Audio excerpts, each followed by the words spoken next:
पाकिस्तान की नौजवान नस्ल के बिगड़ने की असल वजह मोबाइल, मीडिया, इंटरनेट नहीं बल्कि 10th, 11, 12 क्लास की उर्दू की गज़लें अच्छे से अच्छे बच्चे को आशिक बना देती हैं। मिसाल, दीदार की तलब है तो नजरें जमाए रखना गालिब, क्योंकि नकाब हो या नसीब सड़कता जरूर है। बताओ भला ये गालिब है या इमरान हाशमी।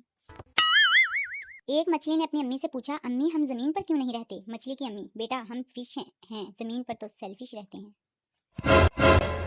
हर लड़की की ख्वाहिश, शोहर मेरा वाइट हो, लंबी उसकी हाइट हो, गुस्सा उसका लाइट हो, कमाई उसकी टाइट हो, डिनर रोजाना कैंडल लाइट हो, जब सास से मेरी फाइट हो तो वो कहे बेगम तुम ही राइट हो।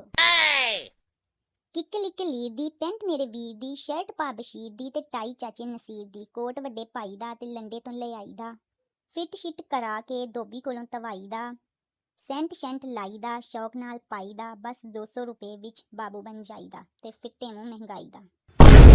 अर्ज किया है, जो आंखों से रहते हैं दूर वो सवाल पेपर में आता है जरूर।